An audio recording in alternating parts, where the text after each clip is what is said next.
Kebanyakan dari kita tentunya sudah paham tentang pentingnya menabung dalam pengelolaan keuangan. Namun, tidak sedikit dari kita yang bertanya, apa bisa menabung dengan penghasilan yang masih kecil atau pas-pasan?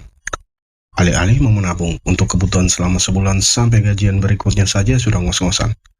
Nah, jika kondisi seperti ini terjadi terus-menerus, bukan tidak mungkin kita akan merasa setiap kali gajian rasanya cuma numpang lewat. Pertanyaannya, mau sampai kapan kita terus-terusan hidup cuma dari gaji ke gaji berikutnya? Dan bahkan tidak mungkin akan sulit bagi kita untuk menabung, apalagi berinvestasi jangka panjang.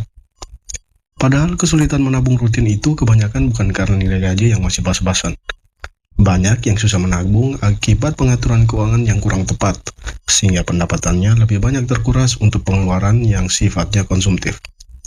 Biar bisa rutin menabung, sobat sekalian perlu menerapkan strategi khusus sehingga bisa terlaksana meskipun nominal gaji belum besar.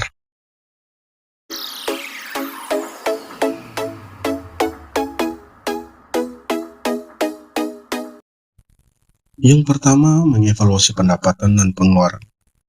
Di video sebelumnya sudah kita bahas tentang melakukan penganggaran bulanan sampai dengan harian. Nah, jika sobat sekalian sudah terbiasa mencatat pengeluaran, maka langkah evaluasi ini bisa jauh lebih mudah.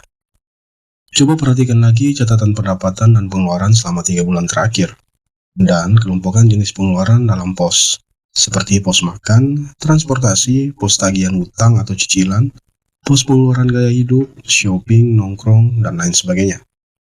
Nah, dari sana, sobat sekalian bisa perhatikan lagi pos mana saja yang porsinya paling banyak menyedot pengeluaran selama ini. Idealnya, pengelolaan keuangan yang sehat memiliki beberapa indikator. Misalnya, besar beban cicilan utang bulanan maksimal 30% dari nilai penghasilan rutin. Kemudian, porsi untuk menabung minimal sebesar 10%. Dan, untuk biaya hidup sehari-hari biasanya cukup 50-60% dari penghasilan rutin. Yang kedua, tetapkan prioritas pengeluaran. Setelah sobat sekalian mengevaluasi kondisi keuangan, sekarang saatnya menyusun ulang prioritas pengeluaran.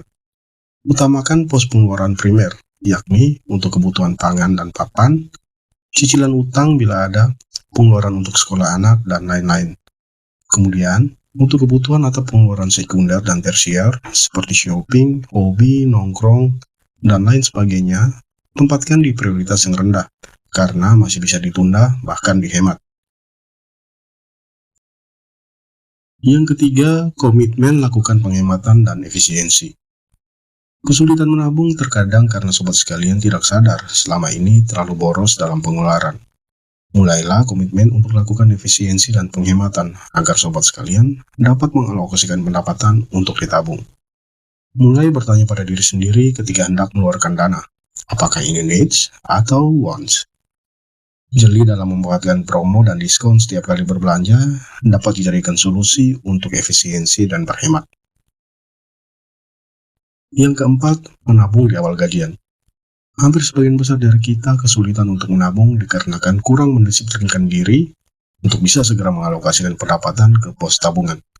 Solusinya biar sobat sekalian bisa disiplin untuk menabung secara rutin, coba menabung di awal penerimaan gaji. Begitu gaji masuk, segera pisahkan porsi untuk menabung ke pos tabungan. Baru kemudian sisa pendapatan diatur sesuai dengan prioritas bos.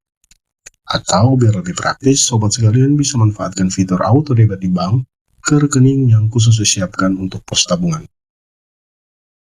Nah sobat sekalian, itu dia 4 tips yang bisa sobat sekalian coba untuk bisa rutin menabung meskipun dengan penghasilan yang menurut sobat sekalian masih pas-pasan atau belum besar.